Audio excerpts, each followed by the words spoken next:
आप सबका स्वागत है डीप लाइफ बाइबल चर्च के बाइबल अध्ययन में। यीशु मसीह के नाम से आइए हम प्रार्थना करें। परमेश्वर पिता, हम तेरा धन्यवाद करते एक बार फिर तू हमें बाइबल अध्ययन में लेकर आया है। हम तेरा धन्यवाद करते परमेश्वर तेरे विश्वास योग्यता के लिए। धन्यवाद करते परमेश्वर तू हमें सामर्थ देता है ताकि हम तेरे वचनों को सुनकर आगे बढ़ने वाले हो। प्रार्थना करते परमेश्वर तेरे वचनों के प्रकाशन के द्वारा हम सबको पूरी रीति से स्पष्ट कर दे यीशु मसीह के नाम से। प्रार्थना करते परमेश्वर कि तू हम सबको आशीषित कर। प्रभु यीशु मसीह के नाम से मांगते हैं, आमीन। हम गलातियों की किताब से सीखते आ रहे हैं। अभी तक हमने गलातियों पहला अध्याय उसके पहले वाक्य से 9वें वाक्य तक सीखा है। आज हम गलातियों पहला अध्याय उसके 10वें वाक्य से सीखेंगे। गलातियों पहला अध्याय 10वां वाक्य, यदि मैं अब तक मनुष्यों को ही प्रसन्न करता रहता तो मसीह का दास ना होता। हे भाइयों, मैं तुम्हें जताए देता हूँ कि जो सुसमाचार मैंने सुनाया है वह मनुष्य का सा नहीं। 12वां वाक्य, क्योंकि वह मुझे मनुष्य की ओर से नहीं पहुँचा और ना मुझे सिखाया गया पर यीशु मसीह के प्रकाश से मिला। यहूदी मत में जो पहले मेरा चाल चलन था तुम सुन चुके हो कि मैं परमेश्वर की कलीसिया को बहुत ही सताता और नाश करता था। 14वां वाक्य, और अपने बहुत से जाति वालों से जो मेरी अवस्था के थे यहूदी मत में बढ़ता जाता था और अपने बाप दादाओं के व्यवहारों में बहुत ही उत्तेजित था। परंतु परमेश्वर की जिसने मेरी माता के गर्भ ही से मुझे ठहराया और अपने अनुग्रह से बुला लिया। 16वां वाक्य, जब इच्छा हुई कि मुझ में अपने पुत्र को प्रकट करे कि मैं अन्य जातियों में उसका सुसमाचार सुनाऊं, तो ना मैंने मांस और लहू से सलाह ली। इन वचनों से आज हम सीखेंगे और आज का विषय है उद्धार के सुसमाचार का आधिकारिक प्रकाशन। उद्धार के सुसमाचार का आधिकारिक प्रकाशन। यीशु मसीह ने हमारे लिए, पूरे संसार के लिए जो किया, उससे क्या उत्पन्न हुआ उसके बारे में हम देखेंगे। यीशु मसीह का सुसमाचार ही है जो हमारा उद्धार करता है। जो सुसमाचार पौलुस को यीशु मसीह के द्वारा मिला वो मनुष्य की ओर से नहीं था। यीशु मसीह के सुसमाचार के पीछे सामर्थ और अधिकार है। इस विषय को 3 भाग में बांटेंगे। पहला है मसीह में संतों का सर्वोच्च परमेश्वर को प्रसन्न करना। मसीह में संतों का सर्वोच्च परमेश्वर को प्रसन्न करना। दूसरा, मसीह के सेवकों के रूप में उद्धार के सुसमाचार का प्रचार करना। मसीह के सेवकों के रूप में उद्धार के सुसमाचार का प्रचार करना।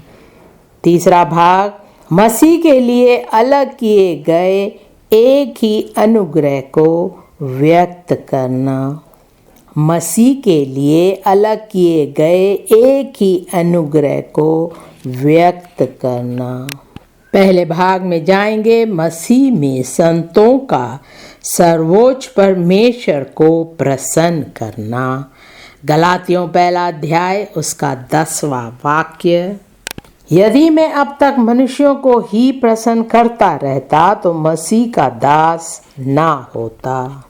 यहाँ पर पौलुस अपने जीवन के उद्देश्य को हमें दर्शाता है। वो हमें बताता है किस तरह उसने अपने आप को परमेश्वर के कार्य के लिए समर्पित किया है। इस भाग में 3 बातें हैं। पहली बात, मनुष्यों से बढ़कर परमेश्वर को खुश करने की मांग। मनुष्यों से बढ़कर परमेश्वर को खुश करने की मांग। दूसरी बात, मनुष्यों के बदले परमेश्वर को प्रसन्न करने की लगन। मनुष्यों के बदले परमेश्वर को प्रसन्न करने की लगन। तीसरी बात, परमेश्वर को नहीं परंतु मनुष्यों को प्रसन्न करने का अभिशाप। परमेश्वर को नहीं परंतु मनुष्यों को प्रसन्न करने का अभिशाप। पहली बात, मनुष्यों से बढ़कर परमेश्वर को खुश करने की मांग। गलातियों 1 अध्याय 10वां वाक्य। गलातियों 1 अध्याय 10वां वाक्य, यदि मैं अब तक मनुष्यों को ही प्रसन्न करता रहता तो मसीह का दास ना होता। एक प्रचारक जो यीशु मसीह के वचनों का प्रचार करना चाहता है, सुसमाचार सुनाना चाहता है, परमेश्वर का दास बनना चाहता है, उसको मनुष्यों को नहीं परंतु परमेश्वर को प्रसन्न करना ज़रूरी है। अगर हम मनुष्यों को प्रसन्न करना चाहते हैं तो हम परमेश्वर के दास नहीं हैं। मत्ती 17वां अध्याय उसका 5वां वाक्य। मत्ती 17वां अध्याय 5वां वाक्य। वह बोल ही रहा था कि देखो एक उजले बादल ने उसे छा लिया और देखो उस बादल में से ये शब्द निकला कि यह मेरा प्रिय पुत्र है जिससे मैं प्रसन्न हूँ, इसकी सुनो। ये यीशु मसीह के बारे में कहा गया है। यीशु मसीह खुद जो हमारा उद्धार करता है, हमारे लिए एक उदाहरण बना, हमारा उद्धार किया। वो खुद अपने पिता परमेश्वर की बातें मानता था। वो अपनी माता भाई बहन को प्रसन्न कर सकता था, लेकिन यीशु मसीह हर समय पिता परमेश्वर को प्रसन्न करता था। हर समय यीशु मसीह की इच्छा होती थी कि वो पिता को प्रसन्न करे। प्रेरितों के काम 3 अध्याय उसका 22वां वाक्य। प्रेरितों के काम 3 अध्याय 22वां वाक्य। जैसे कि मूसा ने कहा, प्रभु परमेश्वर तुम्हारे भाइयों में से तुम्हारे लिए मुझसा एक भविष्यवक्ता उठाएगा, जो कुछ वह तुमसे कहे उसकी सुनना। 23वां वाक्य। परंतु प्रत्येक मनुष्य जो उस भविष्यवक्ता की ना सुने, लोगों में से नाश किया जाएगा। जिस प्रकार यीशु मसीह अपने पिता परमेश्वर की बातें सुनता था, उसके इच्छा के अनुसार जीता था, इसी कारण परमेश्वर ने कहा, ये मेरा प्रिय पुत्र है, इसकी सुनो। परमेश्वर चाहता है कि हम भी यीशु मसीह की बातें सुने और उसके पद चिन्हों पर चले। जो कोई यीशु मसीह की बातें सुनकर उसके बातों पर नहीं चलता है, परमेश्वर का वचन कहता है कि वो उन्हें नाश कर देगा। उसी का 26वां वाक्य। परमेश्वर ने अपने सेवक को उठाकर पहले तुम्हारे पास भेजा कि तुम में से हर एक को उसकी बुराइयों से फेर कर आशीष दे। 1 कुरिन्थियों 15वां अध्याय उसके पहले वाक्य से पढ़ेंगे। 1 कुरिन्थियों 15वां अध्याय पहला वाक्य। हे भाइयों, मैं तुम्हें वही सुसमाचार बताता हूँ जो पहले सुना चुका हूँ, जिसे तुमने अंगीकार भी किया था और जिसमें तुम स्थिर भी हो।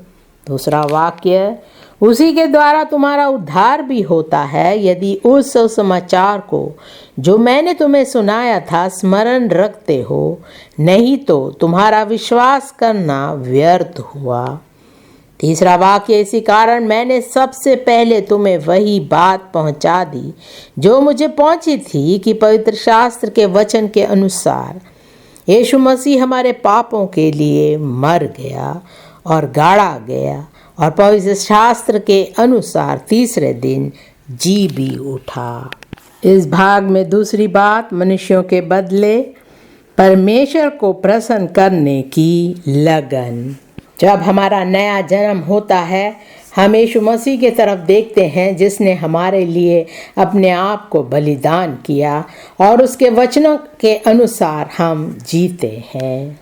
फिर हर समय हम यीशु मसीह की तरफ देखते रहते हैं, उसे प्रसन्न करना चाहते हैं।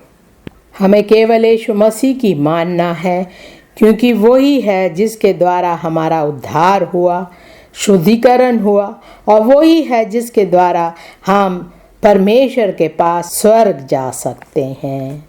प्रेरितों के काम 4 अध्याय उसका 12वां वाक्य। प्रेरितों के काम 4 अध्याय 12वां वाक्य। और किसी दूसरे के द्वारा उद्धार नहीं, क्योंकि स्वर्ग के नीचे मनुष्यों में और कोई दूसरा नाम नहीं दिया गया जिसके द्वारा हम उद्धार पा सके। इस संसार में और कोई दूसरा व्यक्ति नहीं जो हमारे लिए अपने आप को बलिदान करे। केवल यीशु मसीह ने ये काम हमारे लिए किया है ताकि हमारा उद्धार हो सके। केवल यीशु मसीह के लहू के बहाने के कारण हमारे पाप धुल गए और हम शुद्ध हो गए। इसी कारण हम उसे उद्धारकर्ता मानते हैं और उसकी बातें मानते हैं। उसी का 18वां वाक्य। प्रेरितों के काम 4 अध्याय का 18वां वाक्य। तब उन्हें बुलाया और चुनौती देकर ये कहा कि यीशु के नाम से कुछ भी ना बोलना और ना सिखलाना। 19वां वाक्य। परंतु पतरस और यूहन्ना ने उनको उत्तर दिया कि तुम ही न्याय करो कि क्या ये परमेश्वर के निकट भला है कि हम परमेश्वर की बात से बढ़कर तुम्हारी बात माने। 20वां वाक्य। क्योंकि ये तो हमसे हो नहीं सकता कि जो हमने देखा और सुना है वह ना कहे।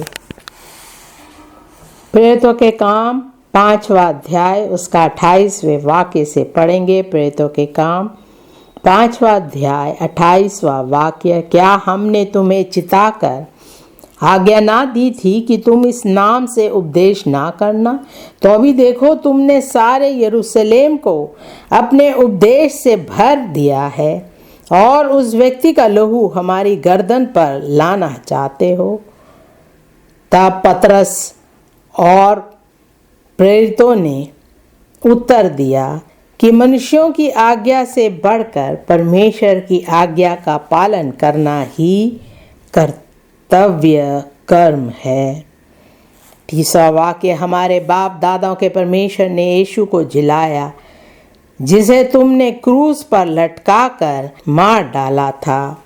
उसी को परमेश्वर ने प्रभु का उद्धारक ठहराकर अपने दाहिने हाथ से सर्वोच्च कर दिया कि वह इज़राइलियों को मन फिराव की शक्ति और पापों की क्षमा प्रदान करे। 32वां वाक्य। और हम इन बातों के गवाह हैं और पवित्र आत्मा भी, जिसे परमेश्वर ने उन्हें दिया है जो उसकी आज्ञा मानते हैं। मसीह विद्रोही उन्हें सता रहे थे, यीशु मसीह के चेलों को बंदीगृह में डाल रहे थे, फिर भी वो यीशु मसीह का सुसमाचार सुनाते रहे। हम जो इस संसार में हैं, हम देखते हैं हमें इस प्रकार का सताव नहीं, कोई मुश्किलातों का सामना नहीं करना पड़ता, लेकिन फिर भी हम सुसमाचार का प्रचार नहीं करते हैं। जब हम यीशु मसीह को अपना उद्धारकर्ता मानते हैं, वो हमारे पापों को शुद्ध करता है, तो हम बहुत प्रसन्न हो जाते हैं और परमेश्वर का धन्यवाद करते हैं। फिर हम दूसरों को यीशु मसीह का सुसमाचार सुनाते हैं ताकि वो भी बचाए जाए और स्वर्ग जाए। मनुष्य का भय, हर एक कमज़ोरी हमारे जीवन से हट जाती है और हम पूरे हिम्मत से परमेश्वर के वचन को सुनाते हैं। पवित्र आत्मा की सामत हम में आती है और हम सुसमाचार का प्रचार पूरे हिम्मत से करते हैं। मेरी प्रार्थना है, जो हिम्मत यीशु मसीह ने अपने चेलों को दिया था, वही हिम्मत हमारे जीवन में भी होगा यीशु मसीह के नाम से। परमेश्वर की सामर्थ, विश्वास, योग्यता हम में बनी रहेगी। हम केवल परमेश्वर की बातों को मानेंगे और उसके अधीन रहेंगे। मनुष्य के भय के बिना हम पूरे विश्वास, योग्यता से परमेश्वर के कार्य में बढ़ते रहेंगे यीशु मसीह के नाम से।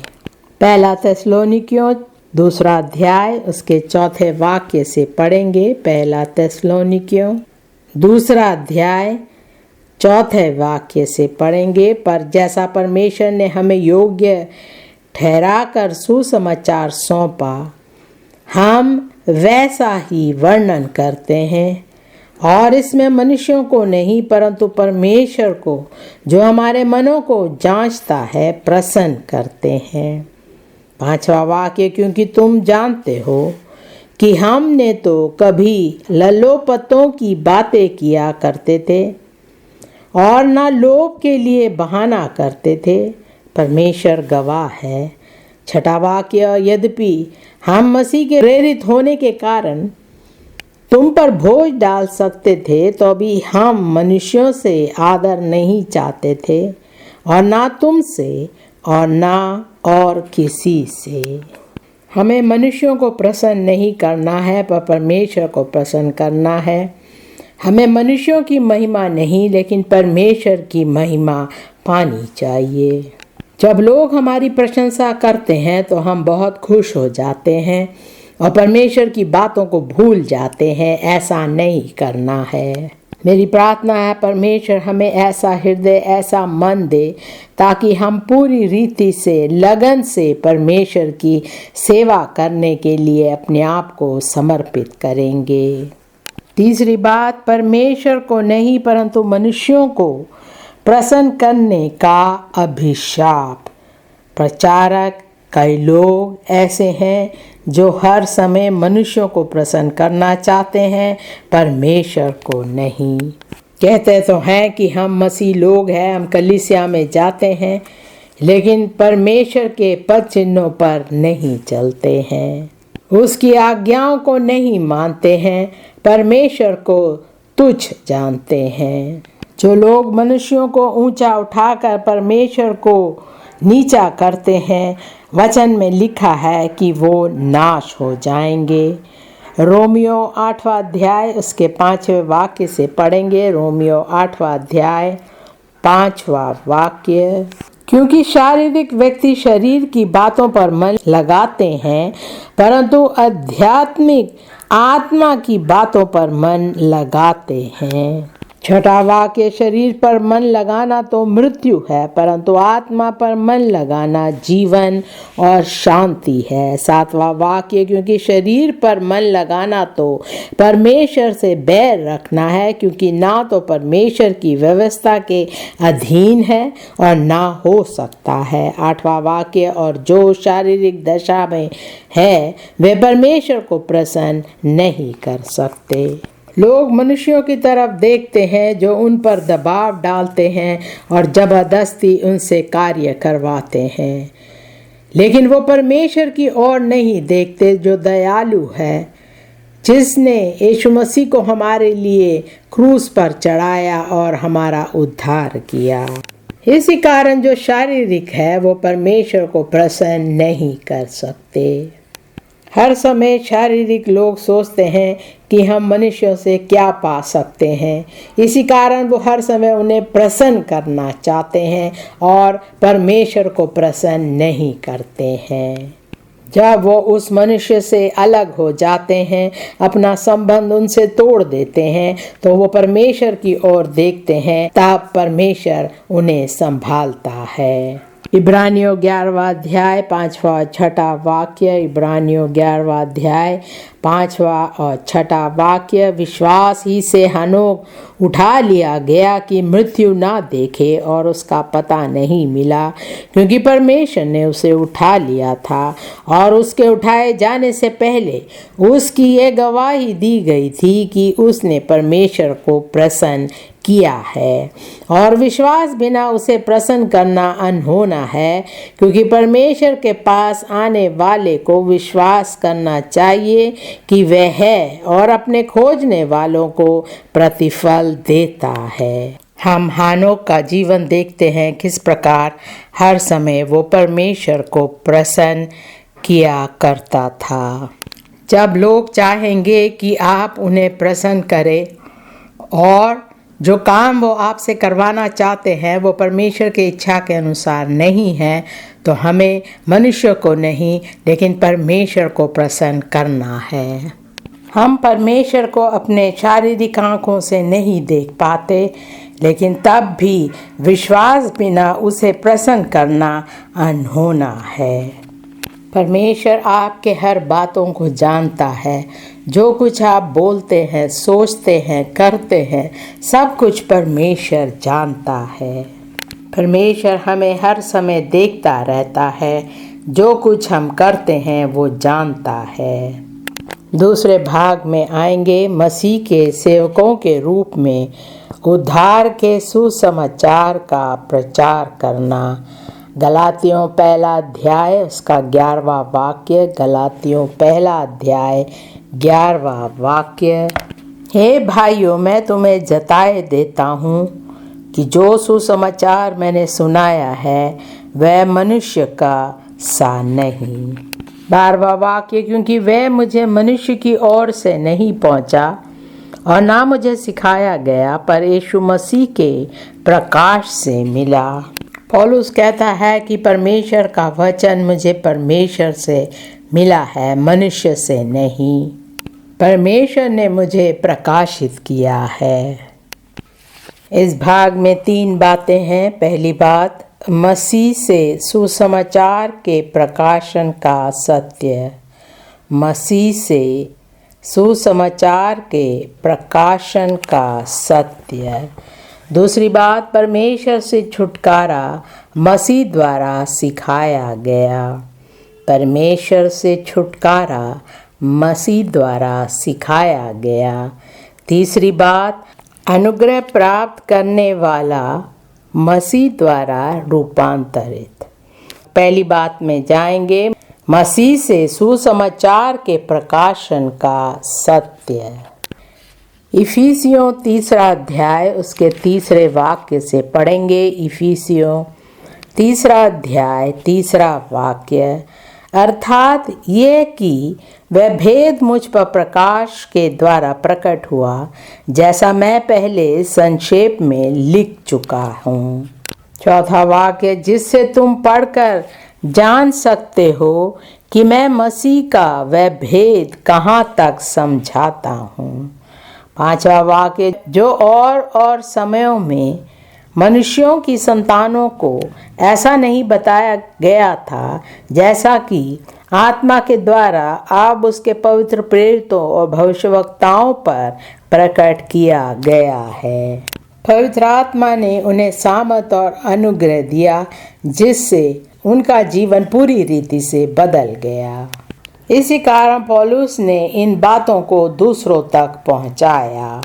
6वां वाक्य, अर्थात यह कि मसीह यीशु में सुसमाचार के द्वारा अन्य जाति लोग मीरास में साझी और एक ही देह के और प्रतिज्ञा के भागी है, और मैं परमेश्वर के अनुग्रह के उस दान के अनुसार जो उसकी सामर्थ के प्रभाव के अनुसार मुझे दिया गया, उस सुसमाचार का सेवक बना।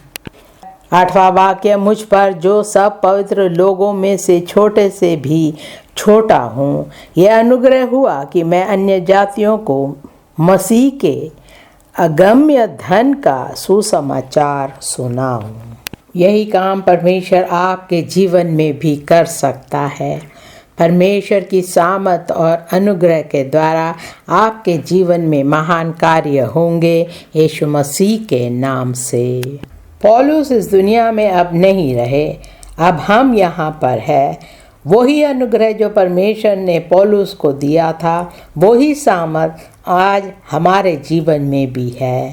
हमें उस सामर्थ और अनुग्रह में होकर के परमेश्वर के कार्य को पूरा करना है।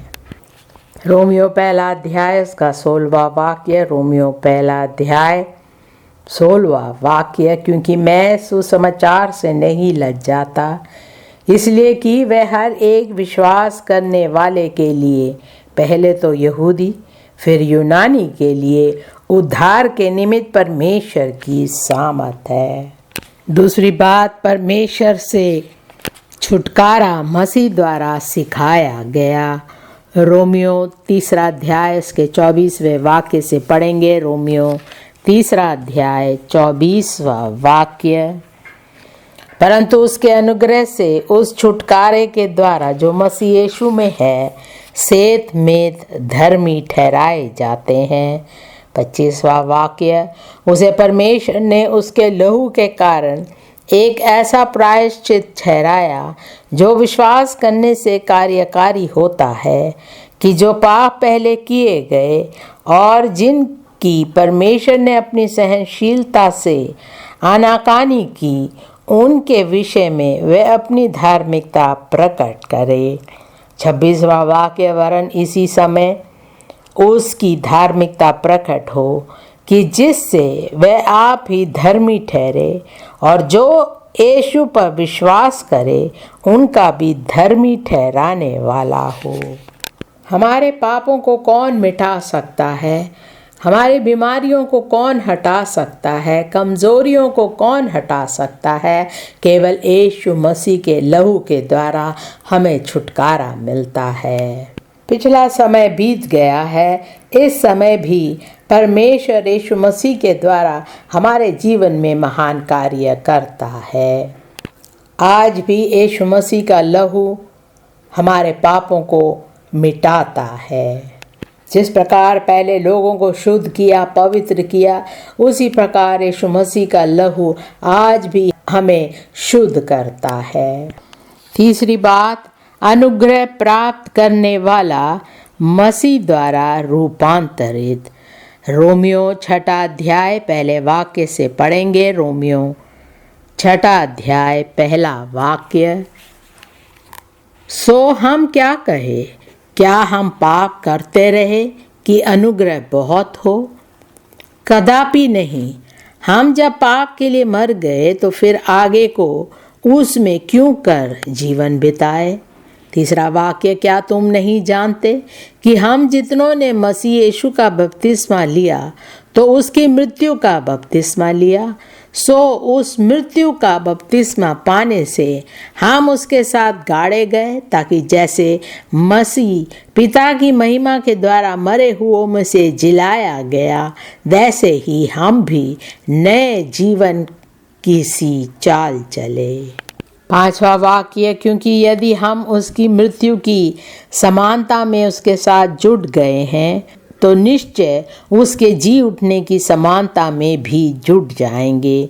6वां वाक्य। क्योंकि हम जानते हैं कि हमारा पुराना मनुष्यत्व उसके साथ क्रूस पर चढ़ाया गया, ताकि पाप का शरीर व्यर्थ हो जाए, ताकि हम आगे को पाप के दास्तव में ना रहे।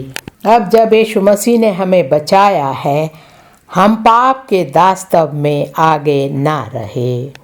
उसी का 11वां वाक्य भी पढ़ेंगे। रोमियो 6 अध्याय का 11वां वाक्य। ऐसे ही तुम भी अपने आप को पाप के लिए तो मरा, परंतु परमेश्वर के लिए मसीह यीशु में जीवित समझो। 12वां वाक्य। इसलिए पाप तुम्हारे मरणहार शरीर में राज्य ना करे, कि तुम उसकी लालसाओं के अधीन रहो। परमेश्वर के अनुग्रह के द्वारा हम बचाए गए हैं। तीसरे भाग में आएंगे, मसीह के लिए अलग किए गए एक ही अनुग्रह को व्यक्त करना।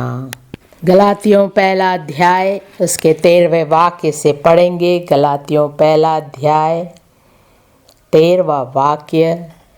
यहूदी मत में जो पहले मेरा चाल चलन था तुम सुन चुके हो, कि मैं परमेश्वर की कलीसिया को बहुत ही सताता और नाश करता था, पर अपने बहुत से जाति वालों से जो मेरी अवस्था के थे यहूदी मत में बढ़ता जाता था, और अपने बाप दादाओं के व्यवहारों में बहुत ही उत्तेजित था।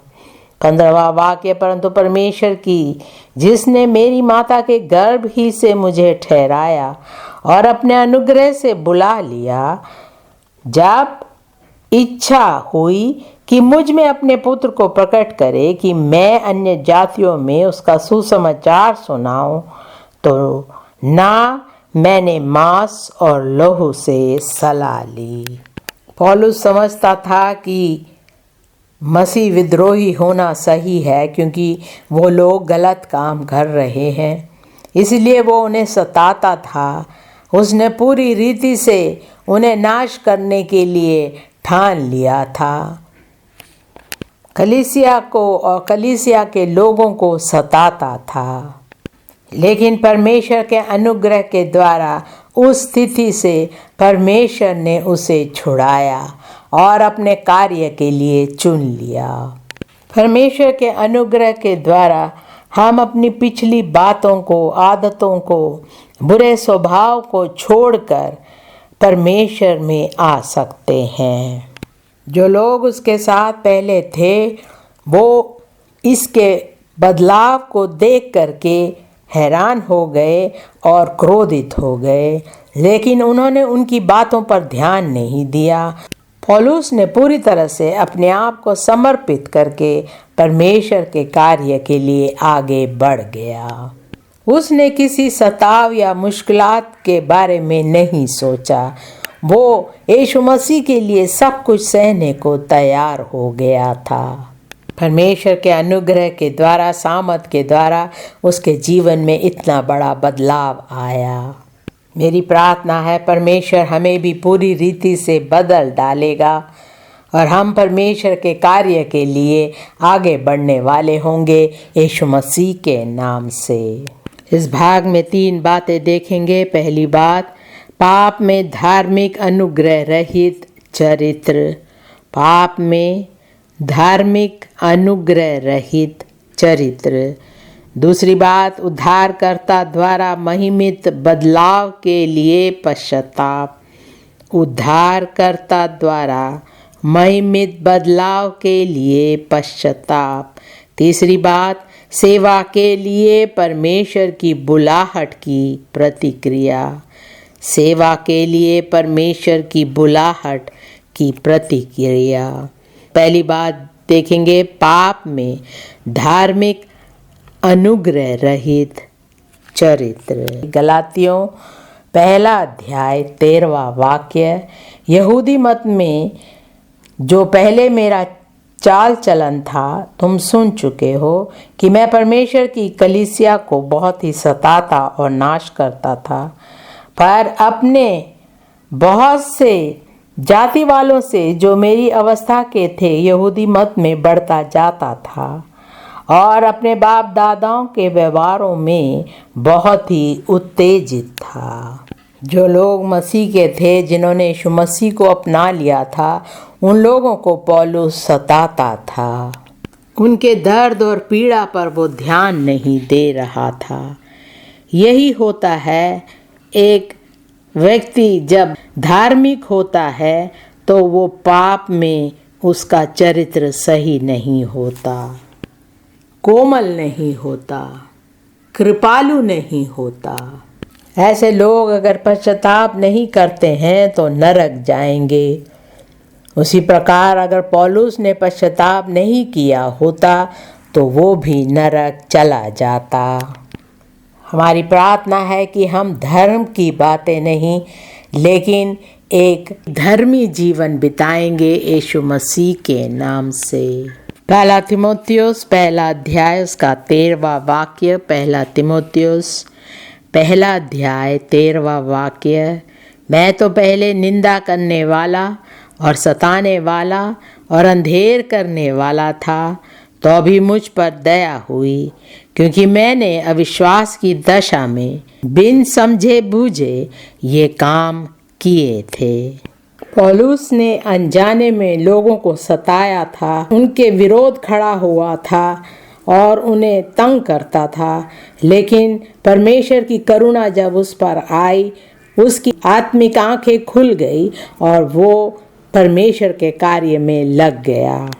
उसने पश्चाताप किया और परमेश्वर की दया उस पर आई। इसी प्रकार जब हम अपने पापों का पश्चाताप करेंगे, परमेश्वर हम पर दया करेगा और हमें अपने कार्य के लिए तैयार करेगा यीशु मसीह के नाम से। इस भाग में दूसरी बात, उद्धारकर्ता द्वारा महिमित बदलाव के लिए पश्चाताप। उद्धारकर्ता द्वारा महिमित बदलाव के लिए पश्चाताप।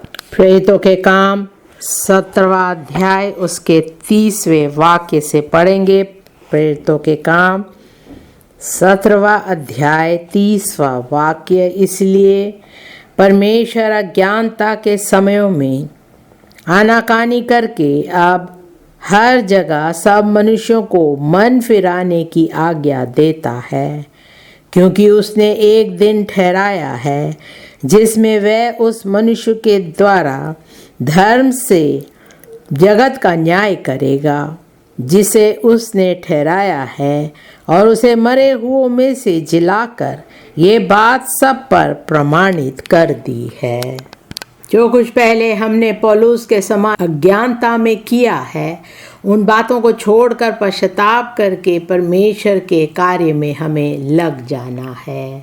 जब हम पश्चाताप करते हैं, एक नया जीवन पाते हैं, तो परमेश्वर हमारी पुरानी बातों को भूलकर हमें नया बना देता है। प्रेरितों के काम 20वां अध्याय उसका 20वां वाक्य। प्रेरितों के काम 20वां अध्याय 20वां वाक्य। और जो जो बातें तुम्हारे लाभ की थी उनको बताने और लोगों के सामने और घर घर सिखाने से कभी ना झिझका। 21वां वाक्य। वरन यहूदियों और यूनानियों के सामने गवाही देता रहा कि परमेश्वर की ओर मन फिराना और हमारे प्रभु यीशु मसीह पर विश्वास करना चाहिए। एक पापी जब अपने पापों से पश्चाताप करके यीशु मसीह के पास आता है, तो उसके लिए वो लाभदायक हो जाता है, उसे एक नया जीवन मिलता है। लिखा है, जो कोई मसीह में है वो एक नई सृष्टि है, पुरानी बातें बीत गई, देखो सब कुछ नया हो गया है। एक पापी के लिए वो बहुत ही लाभदायक होता है। परमेश्वर का वचन पवित्र आत्मा के द्वारा जब हमारे पास पहुंचता है, वो हमारे लिए लाभदायक होता है। जब हम अनंत काल का जीवन पाते हैं, वो हमारे लिए लाभदायक हो जाता है। हमारा विश्वास यीशु मसीह पर पूरी रीति से होना चाहिए। तीसरी बात, सेवा के लिए परमेश्वर की बुलाहट की प्रतिक्रिया। सेवा के लिए परमेश्वर की बुलाहट की प्रतिक्रिया। गलातियों 1 अध्याय 15वें वाक्य से पढ़ेंगे। गलातियों 1 अध्याय 15वां वाक्य। परंतु परमेश्वर की, जिसने मेरी माता के गर्भ ही से मुझे ठहराया और अपने अनुग्रह से बुला लिया, जब इच्छा हुई कि मुझ में अपने पुत्र को प्रकट करे कि मैं अन्य जातियों में उसका सुसमाचार सुनाऊं, तो ना मैंने मांस और लहू से सलाह ली। पौलुस का बुलाहट परमेश्वर के अनुग्रह के द्वारा हुआ था। उसी प्रकार जब परमेश्वर हमें बुलाता है, वो परमेश्वर के अनुग्रह के द्वारा होता है। जब परमेश्वर हमें बुलाता है तो वो चाहता है कि हम पूरी रीति से पवित्रताई में अपना जीवन बिताए। जैसे ही यीशु मसीह से पौलुस की मुलाकात हुई, तब वो सौल था, वो यीशु मसीह के पीछे चलने लगा और उसकी आज्ञाओं को मानने लगा। हमें किसी से कुछ पूछने की ज़रूरत नहीं, वो निर्णय लेने से पहले किसी से पूछने की ज़रूरत नहीं। जब यीशु मसीह हमें बुलाता है तो हमें पूरी रीति से अपने आप को समर्पित करना है, अपने हृदय से पूछना है और अपने आप को पूरी रीति से समर्पित करके उसे अपना उद्धारकर्ता मानना है। हमें ये देखना है कि हमारा जीवन कैसे होगा, हमारे जीवन के जो गुण है, हमारे में जो गुण है, उसे मैं किस प्रकार परमेश्वर के कार्य के लिए इस्तेमाल कर सकता हूँ। उसके आस पड़ोस के लोग देख सके कि किस प्रकार उसका जीवन पूरी रीति से बदल गया था। प्रेरितों के काम 26वां अध्याय उसके 15वें वाक्य से पढ़ेंगे। प्रेरितों के काम 26वां अध्याय 15वां वाक्य। मैंने कहा, हे प्रभु तू कौन है? प्रभु ने कहा, मैं यीशु हूँ जिसे तू सताता है। परंतु तू उठ, अपने पांव पर खड़ा हो, क्योंकि मैंने तुझे इसलिए दर्शन दिया है कि तुझे उन बातों का भी सेवक और गवाह ठहराऊं जो तूने देखी है, और उनका भी जिनके लिए मैं तुझे दर्शन दूंगा। 17वां वाक्य। और मैं तुझे तेरे लोगों से और अन्य जातियों से बचाता रहूंगा, जिनके पास मैं अब तुझे इसलिए भेजता हूँ। 18वां वाक्य कि तू उनकी आंखें खोले कि वे अंधकार से ज्योति की ओर और शैतान के अधिकार से परमेश्वर की ओर फिरे, कि पापों की क्षमा और उन लोगों के साथ जो मुझ पर विश्वास करने से पवित्र किए गए हैं मिरास पाए।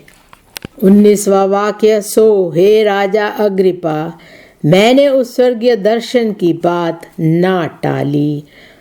20वां वाक्य। परंतु पहले दमिश्क के, फिर यरूशलेम के रहने वालों को, तब यहूदियों के सारे देश में और अन्य जातियों को समझाता रहा कि मन फिराओ और परमेश्वर की ओर फिर कर मन फिरा के योग्य काम करो। प्रेरितों के काम 16वां अध्याय उसके 9वें वाक्य से पढ़ेंगे। प्रेरितों के काम 16वां अध्याय 9वां वाक्य। और पौलुस ने रात को एक दर्शन देखा कि वह मकिदुनिया पुरुष खड़ा हुआ। उससे विनती करके कहता है कि पार उतर कर मकिदुनिया में आ और हमारी सहायता कर। 10वां वाक्य। उसके ये दर्शन देखते ही हमने तुरंत मकिदुनिया जाना चाहा, ये समझकर कि परमेश्वर ने हमें उन्हें सुसमाचार सुनाने के लिए बुलाया है। उसने यीशु मसीह को अपनाए कुछ ही दिन हुए थे, लेकिन जो कुछ यीशु मसीह उससे कह रहा था वो उन बातों को मान रहा था। जहाँ कहीं भी यीशु मसीह उसे दर्शन में बताता वो वहाँ जाकर सुसमाचार का प्रचार कर रहा था, ताकि बहुत से लोग परमेश्वर को जान सके और राज्य में आ सके। इसी प्रकार परमेश्वर हमें भी दर्शा रहा है। जहाँ कहीं भी वो चाहता है कि हम जाए और सुसमाचार का प्रचार करें, हमें शीघ्र ही करना है। हमें पूरी रीति से अपने आप को समर्पित करना है। हमें परमेश्वर को प्रसन्न करना है, मनुष्य को नहीं। हमें ये नहीं सोचना है कि मनुष्य हमारे बारे में क्या बोल रहे हैं। हमें निराश नहीं होना है, हमें आगे बढ़ना है और परमेश्वर के कार्य को पूरे दिल से करना है। जिस प्रकार पौलुस ने परमेश्वर के अनुग्रह से, उसकी सामर्थ से भर करके परमेश्वर के कार्य में वो आगे बढ़ा, इसी प्रकार परमेश्वर चाहता है कि आज जो हम परमेश्वर के लोग हैं, हम भी परमेश्वर के अनुग्रह और सामत में हो करके परमेश्वर के कार्य को पूरे दिल से करें। हमें भयभीत नहीं होना है, कायर नहीं बनना है। पूरी हिम्मत से हमें परमेश्वर के कार्य में आगे बढ़ना है।